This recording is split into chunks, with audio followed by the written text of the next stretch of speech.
I'm going right now. We is talking about Gigas. Gigas. Nah, it's Gigas. Gigas. Why do we call him Gigas? Because apparently he's probably one of the worst characters in Tekken 7 to date. Well, I have fun with this character, so we're going to talk about some Gigas. We're going to go through his move list. It's a kind of a short move list, but we're going to have fun doing it at the same time. Now we're going to talk about this right here. The Iron Breaker. Iron Breaker, 1-2, 31 damage. You see that? Natural on hit. Boom, boom. It hurts. And it wall splats. Now, the problem with this move is that it's also minus on block. So it is your 10 frame Punisher. Basically, your only Punisher. For real, it is your only Punisher until you get to your launch Punisher moves. So, Iron Breaker is your go-to for everything. And you want to make sure you use it in situations where it will always hit.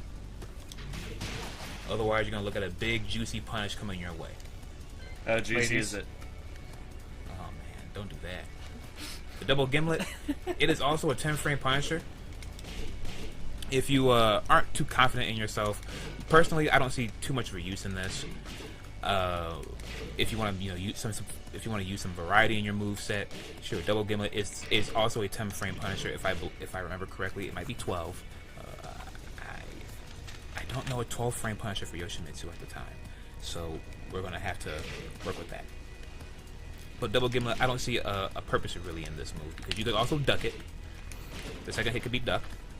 Double gimlet does lead into your football stance, where you have this mid and a high out of your football stance. Goal. Both of them are kind of advantageous on block, and they leave Gigas in a fairly decent position. Does this high crush? I do believe football stance does high crush. Now, I personally have not found too many good uses for the golem setup, but that's the purpose of Tekken. You could always be creative with it. Make people guess, put them under pressure when they're not very confident in the matchup, because Gigas is still a character that a lot of people don't seem to use and they're not very familiar with. So, I still firmly believe that this is not the best move to go to. But if you want to poke and go into a golem setup, which can be beat just by sit jab, sit jab will beat golem setup every single time. You can have fun with that. Left edge kick. I do believe these moves, left edge kick, left and right, they track to each respective side. Left kick, I believe, is faster than right kick, I believe. Yes. Left kick is slightly faster, right kick is slower. On counter hit, left will knock down, right will knock down, so they both kind of send you flying on a... It's 13 frames here? 14? 14, I believe. It's 14. Please correct me if I'm wrong. God, I wish I had Tekken bot. But they are good, safe mids for Gigas to use. As you can see, Gigas has little elf legs. Not the best range, but he has these giant ladders for arms. So keep that in mind as you're playing this character. He's not a very big leg day. The Mad Rampage. High mid. You can totally gimmick somebody out with this. When they are not aware, if you are throwing out your punch strings, we'll get to the rest of those in a second, you can totally gimmick somebody out with this. The best use I have found for the Mad Rampage is for a spike. Now the spike will allow you to have follow-ups if somebody does not properly tech it, and you can go from that with either mix-ups or guaranteed damage. Mad Rampage also has... This string also has a couple of variations. This is your primary corkscrew attack. Excuse me. Ooh. This is the primary corkscrew attack right here. It at 35. It gives you the most damage, and you also have more time to act outside of it. So this will be your primary corkscrew attack. And you can also stall it. So those who are not very patient, you will be able to stall it. On the second hit, you will receive a crumble. First hit crumbles. Second hit crumbles. On counter hit. On counter hit, you will receive a full combo. This will make people more reluctant to hit buttons against Gigas when you teach them that you can stall the second hit. Even though they're both high and they can be ducked, it has its uses and it's safe. The alternative to somebody who's ready to duck is the Monster Axe. This is also not very safe on block. I believe it's about -12 or -11. It leaves your opponent in crouch, so they will get a free wall rising kick if they do block it. However, if they are prone to crouch, this is a proper move to use to stop them from crouching, to respect your move. And also, it goes into your golem setup. So if you're good enough to realize that it's going to hit, you can go to a golem setup, get a free mid or high mix-up for plus frames or a combo starter. So even though it is minus on block, it still is a fairly decent tool to make sure that people respect Gigas' other options. The Crazy Knuckle combo, it's both mid-mid, natural on hit. You really can't hit confirm it. Well, you kind of can. But it's very difficult. So the Crazy Knuckle combo is one of your key setups for Gigas Fun Time. Gigas Fun Time is Goliath. Now, if they block this, you hold it, charge that big-ass punch, and you get Goliath.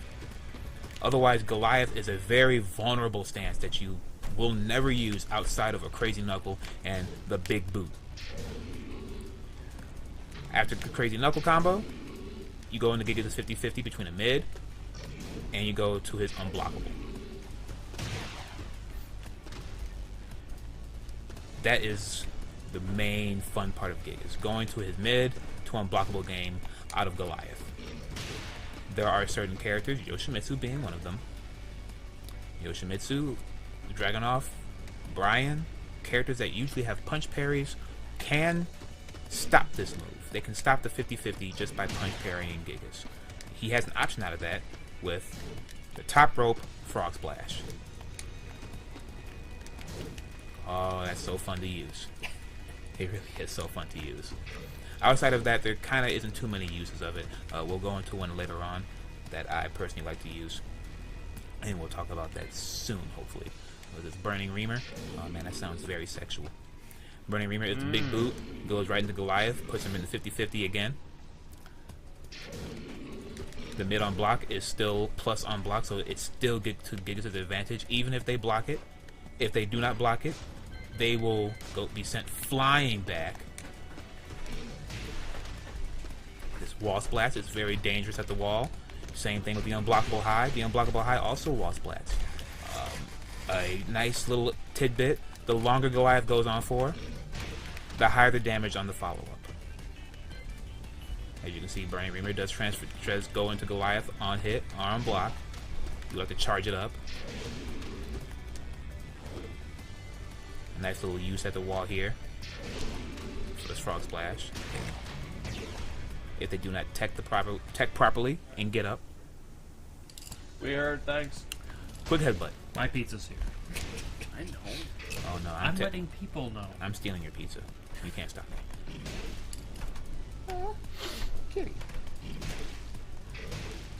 Quick headbutt is high, obviously. I believe it's 13 frames. 13, hopefully. Now, it is -10, but why would you use this move at all? On counter hit, it gives you big damage. It gives you a big reward on counter hit. And also, close enough to the wall, you will receive a wall splat. So quick headbutt is a very nice tool to use. On counter hit, he is still advantageous even after all 58 damage. He is still advantageous on this. So quick headbutt is one of those go-to tools to use for maybe a sidestep and use it as a counter poke to force a counter hit. We have Goliath, as we spoke. There is no purpose in using Goliath outside of a fully charged Crazy Knuckle or fully charged Big Boot or his Rage Drive, which I like to call the Crip Walk. There is no purpose to use Goliath raw. There is no purpose. You have those three situations where you would use Goliath. Otherwise, you will heavily regret using those. You will be punished severely. As you see, these are the follow-ups. The Metal Crusher and the Hell Crusher are your follow-ups, and the Advancing Giant Press are your only three options out of your Goliath stance, which as far as our mid, the unblockable high, and the top rope mid. Hazardous hook is your go-to mid poke. Very, in comparison to the rest of the cast of Tekken, it's one of the slower mid jabs of the game, but its range is insane. So you could really use this to keep your opponent out and just kind of tack on damage and make and frustrate them, because they will have a hard time trying to get in. You have 17 damage on regular hit. On counter hit, you have 20 damage, and it doesn't really give you much more but a little bit extra damage here. But it's still a very good and strong fundamental move to use for Gigas to keep your opponent out and annoyed. The double hook reactor. Now, as you can see, this is not natural on hit. This is one of your corkscrew moves. Personally, in my own game plan, there are very few instances where this move will be used as your go-to corkscrew. Later on, I may make a video about this to showcase where it is more successful to use this as your double hook combination here for your corkscrew. I have found some setups. Most likely, there are some instances where your while rising 4 will trade, and this particular move will miss, and double hook reactor will hit. So I will showcase that later on if I can find the setup to force a trade in that situation. The nail gun punch. You can end combos with nail gun punch to kind of force a mix-up situation, but at the same time you still have better options. On a slightly distracting note, would that be Piccolo's next move? Nail gun punch? Oh, you Team 4-star guys. The second hit is high. It can be ducked. As far as wall pressure goes, you don't really get too much. You are minus after this high hit. It is no longer your turn. You may be able to bait a sidestep out if they're a little slow in their reactions to probably get a 1-2 punish at the wall or a sidestep launcher mid-screen. I'm trying, alright? For the most part, nail gun punch really isn't the go-to move to use as a Gigas player, in my personal opinion. I can be wrong, I may be wrong, I've been wrong multiple times, but I strongly feel that nail gun punch is not what you want to go for a poke game for Gigas. The Vice Grip Rush, you could put the fear of God into people with this move. Now, the second hit is tracking, it is minus. The last hit is high, it is safe, it might be slightly plus. Yes, it is slightly plus, but it's high. So those who know will knowingly look for it and duck. This is where the second hit, because of that knowledge, becomes safe to those who know. Those who know will look for the string to end to try to duck the high. With that knowledge, you can abuse this second hit and make it safe. Now, the second hit will give you a nice little mini combo on hit. You can go with Yoshimitsu has a weird hitbox, so we have to alter that. That will floor break. That's a nice strong 45 damage, and it leaves Gigas at the advantage. It spikes him on the ground, forces a certain type of tap roll. Otherwise, you can finish it, and you'll be blessed with that animation right there. And more mix-up opportunities. At certain distances towards the wall, that will give you a wall splat for Gigas' enormous damage at the wall. Flash Grip Hammer Rush is an okay move to use right here in the middle of the stage. As long as the opponent does not realize that the last hit is high, it's very usable, very abusable. Nail Gun. Nail Gun is your go-to wall filler. Mid-stage, oh man. Oh, if I can just acknowledge the fact that my man AJ over here is playing Lucio Ball and he's getting pieced up. Shut up. This man is getting pieced up. They spell gold G-O-L. Well, they're in a different country. Exactly. Nail Gun can be interrupted in between the kick to the headbutt. For those who are brave, on counter hit, this move is not guaranteed under any circumstances. The second hit can always be blocked. On counter hit, you receive no added bonuses to the second hit.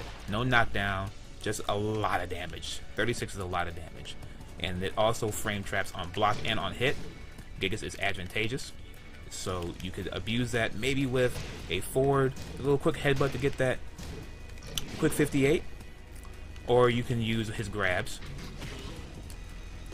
his big old command grab. And we'll get to that as we go down the move list. The excavator. This excavator is only usable as your opponent is on the ground, and there are actually situations where they are able to tech this move completely to punish Gigas and launch him for big damage. So you have to be careful where you use this move and know how to use it. So one of the best examples here, that third hit may not seem like a true combo, but it is also guaranteed. So excavator is used to hit enemies who will refuse to tech, or at the end of certain combos to tack on that damage to get the most you can out of it. The final hit is launch punishable if they are standing, so doing this move without any type of prior combo is highly unadvisable. Excavator is only useful in the middle of combos and for people who refuse to get off the ground. Now Sledgehammer is your go-to launcher. Your go-to 15 frame launcher. This is the main thing you'll be using here. It has insane range. And believe it or not, Gigas' damage for combos, you would see that you gotta work for a little bit. You gotta work for it. It's simple, real simple. That this does not work on every character. Your go-to,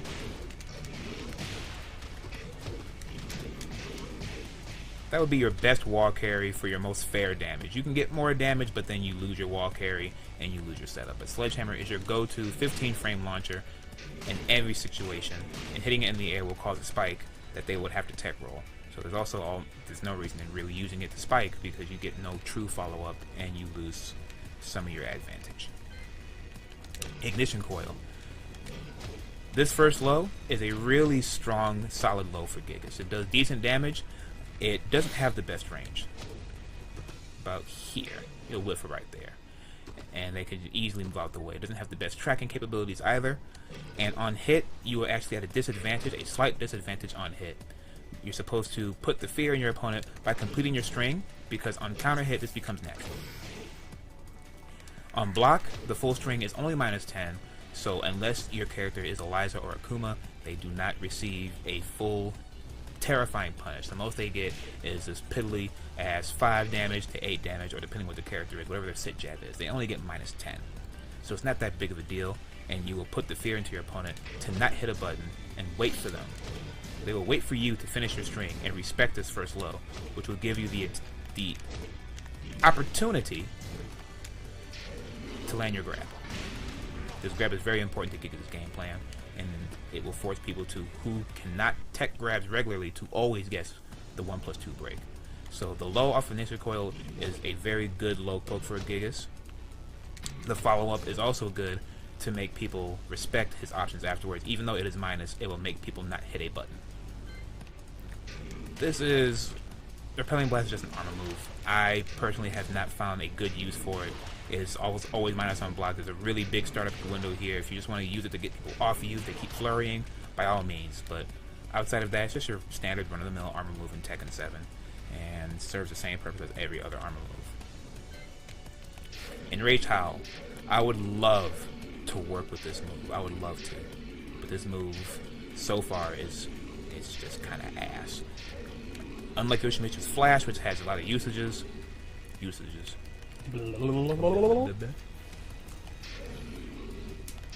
He will, the more times he is hit during the animation, it's almost as if everything slows down and he has to finish it. He'll have to eat every hit. There are some moves I have found that this is useful for, and I would like to make videos after I've found more throughout the entire game. This will allow you to get punishes that you usually would not get punishes for. There are some moves with Yoshimitsu I have found. There are some moves with Jin, I believe, does not work very well in Gigas' favor. This is not in Gigas' favor against Jin. Yoshimitsu has 2 moves. You can actually use his armor move to power through some of his strings or some of his mix-ups and get a punish that you normally would not get a punish with. But this is a move you have to work with and find its usefulness. The Endmill, a great low move. Shoutouts to Marduk and his dead ass. This is a nice low attack, doesn't have the best range, doesn't have the best tracking. However, on counter hit, you get dash up into a nice, strong table flip. That is free damage, unavoidable damage. Table flip? It's called forklift.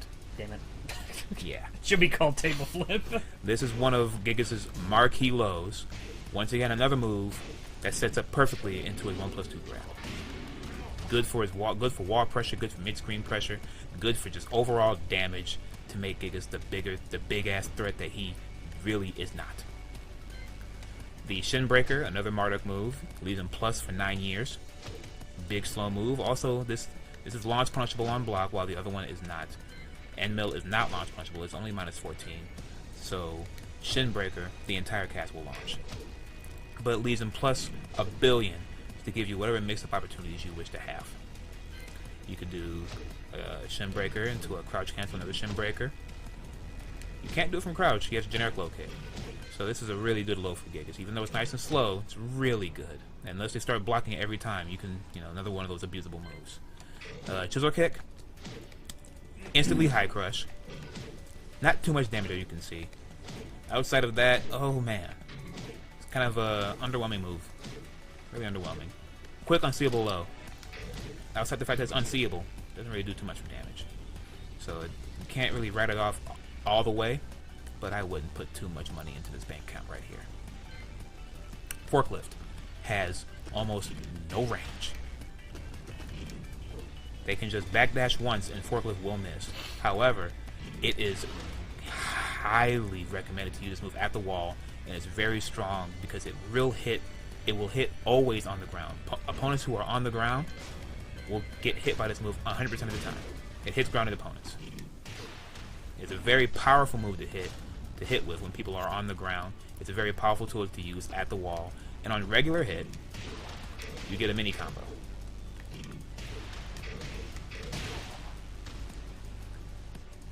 While out the wall, if you hit somebody with a spike, even at mid-screen, if they do not back tech, they can do anything else in the world, but if they do not back tech, this forklift will hit 100% of the time.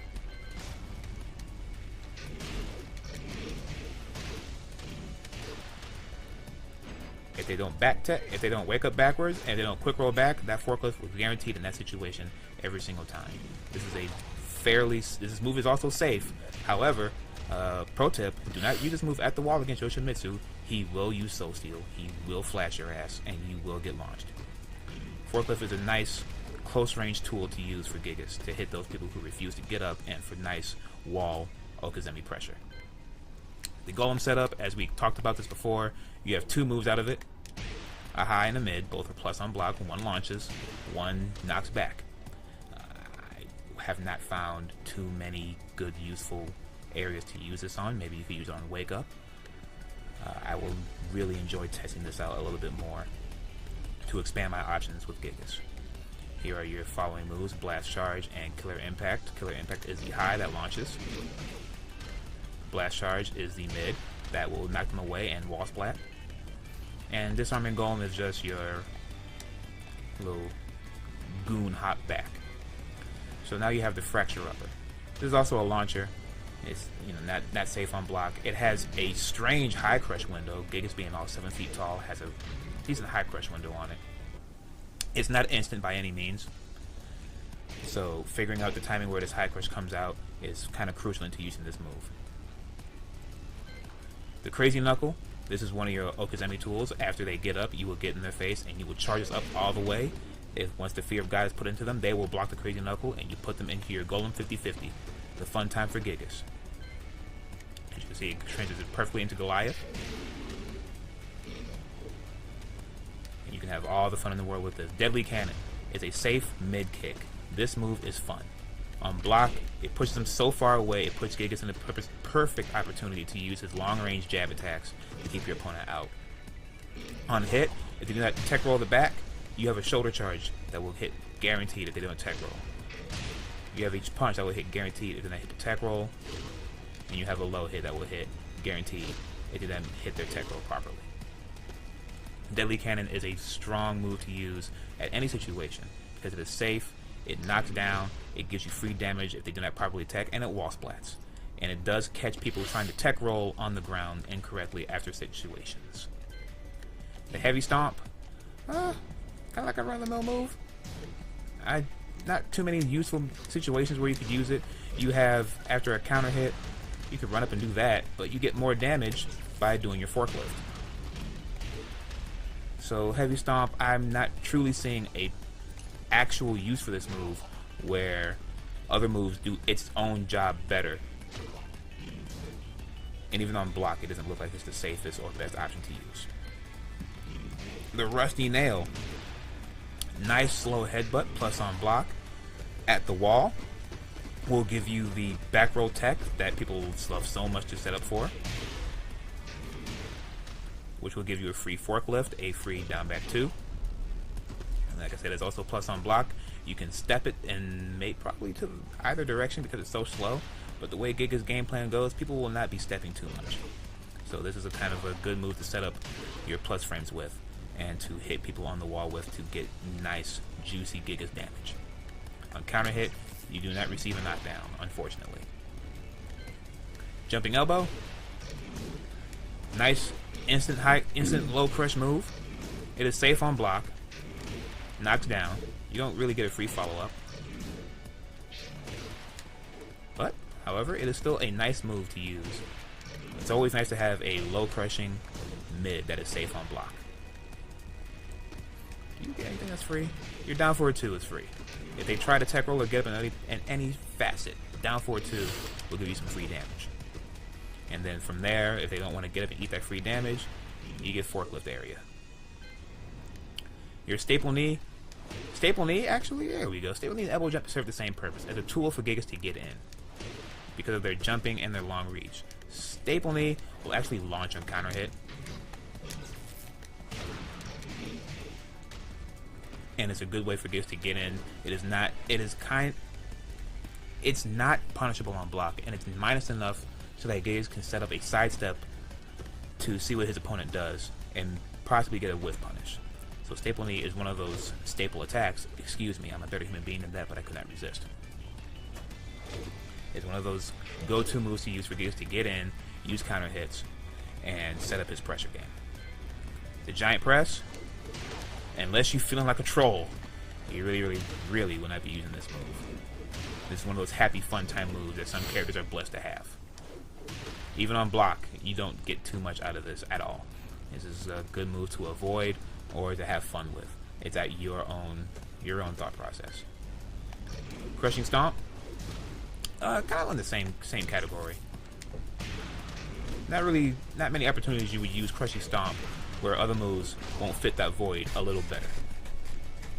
Where you would use crushing stomp to hit somebody on the ground or maybe force a wall cross up. You could always get more damage just by using forklift or other moves from Gigas.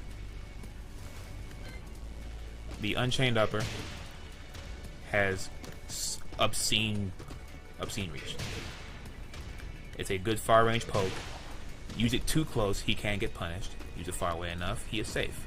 It does wall splat, as you can clearly see, and it hits low. Sometimes it will hit low enough to the ground to catch tech rolls. Unchained Upper is a fairly good move to use for Gigas. While the dashing knee, not so much. It is also minus on block. You get a wall splat on counter hit. You don't get too much from it at all. You get a combo. However, the risk, in my opinion, is not worth the reward as it is punishable on block.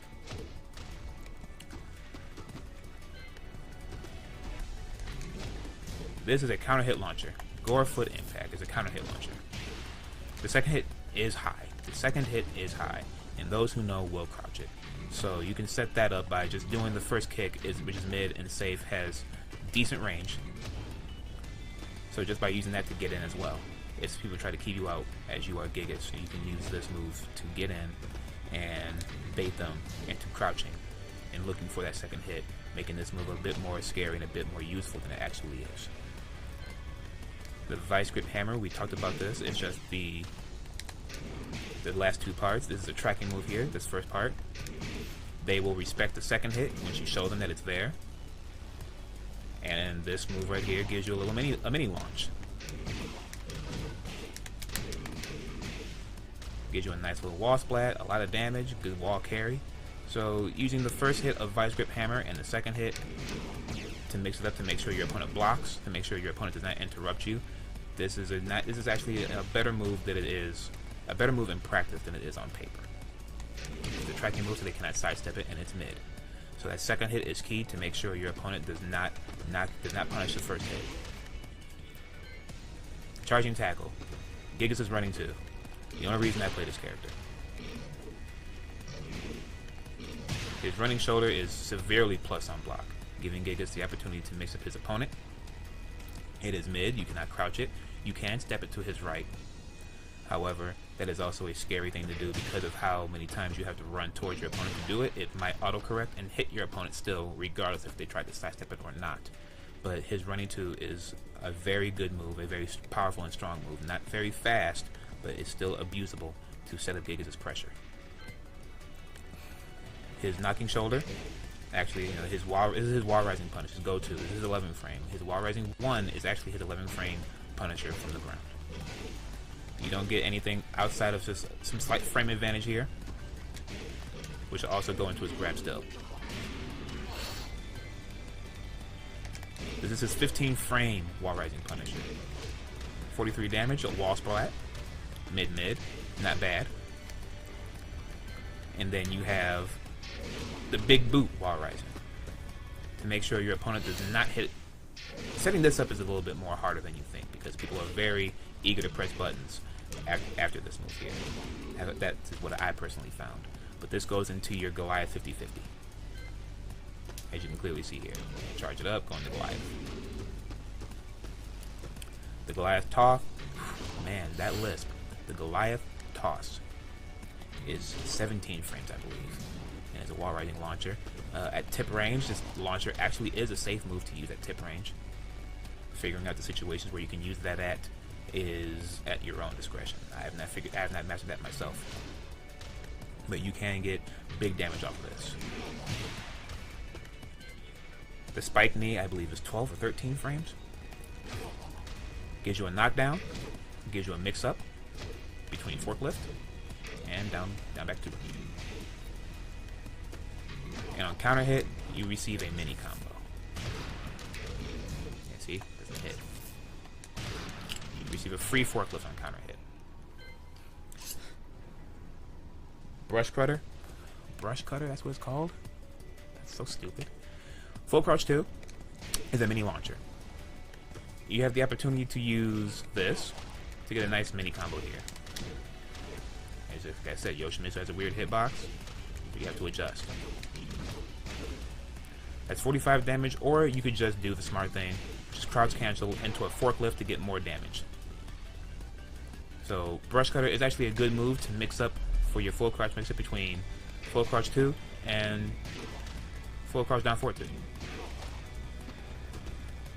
It is launch punishable, but it's still a move to use, not because everyone will not react to lows. It's just a fact of Tekken. Your flying gauntlet is -10. It is a huge, huge move. Reaches 9 years away from Gigas. It is -10 on block. It is high, and it will launch on regular hit. What was the... there it goes. Nice mini combo there. Even though the corkscrew is already used, you get 63 damage, you get decent wall carry. Not a bad move to use, but it's very slow and it's high, and it's -10. I think sometimes the risk for this move will warrant its reward. Ground sweeper. It is your low after you are face down. Then you have your ground striker, which is a mid. Your opportunity to use this will come and go as you play certain characters after your belly flop after certain knockdowns. Nice little sneaky options to use against your opponent because not every character has such certain get up options and certain attack options like this. This Gigas' 10-hit combo, we're just going to ignore this completely. So we go to his generic grabs, his 1 grab, his 2 grab. I don't believe he gets too much setup after either one of his grabs at all. No, too far away. And you also have, too far away to get any type of setup from his grabs. What you really like is the overkill. Overkill is the fun shit for Gigas. As you can see, that is a free 55 damage, untechable. You have to eat all of that. And at the wall, that 55 goes straight all the way up to like 70.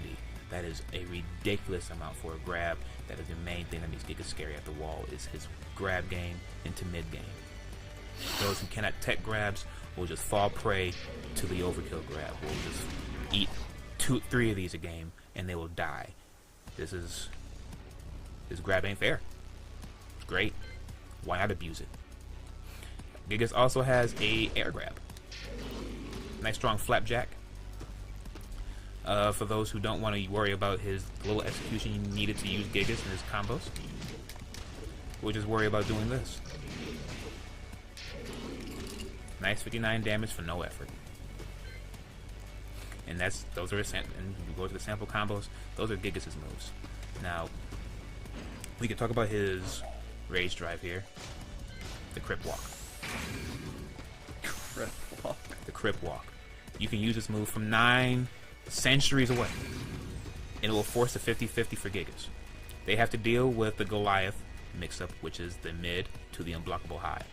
Now, those characters who wish to parry and try to stop Gigas' fun time, you can actually do a crazy knuckle out of your Crip Walk, and then go into an even faster version. This is when you would use the Frog Splash from here. You use Crazy Knuckle, and then you would follow them up with a quick Frog Splash. As you can see here, go forward, quick Frog Splash, get comboed, and then you get 50-50 between your low and your mid. This is one of the very few times where that Frog Splash is extremely useful. And that is heavily useful only if you can teach your opponent to block. Those who are not afraid of Gigas will not get hit by his Goliath mix-up. You have to make your opponent afraid of that Goliath mix-up. Gigas is very simple and very fun to use. That is his entire move list in a nutshell. Now, we can talk about his combo game and everything else in another video. So, if on this video in general, like I said, his go-to punishment, 1-2 is go-to punishment right there for every option that is standing. For any other option that is standing, he would get Wall Rising 1, and Wall Rising 4, and at 15 frames, you will get that, 2-3. Wall Rising 3 is 17 and higher. He also has a hop kick, a really weird hop kick. I do believe it's safe on block. I think it is safe on block. But it's very slow. It's a severely slow move. You can also do it retreating, same thing with his knee, and neutral. So all Gigas' jumping moves are safe on block, actually. And the knee will launch on counter hit and leave him in a position where he can sidestep and wait. So later on, so now we're going to talk about combos in a different video, but overall that is Gigas and a very, very short stack sandwich. Please give this character a try. He is extraordinarily fun, extraordinarily simple to use, because honestly, you can just kind of buzz people up with down back 2, grab, and 1-2, and crazy knuckle. You just have fun with Gigas. Alright, you guys enjoy the rest of your life, and you know, you can look at all the other better Gigas tutorials that are out there, and we'll talk about combos in a different video. Bye.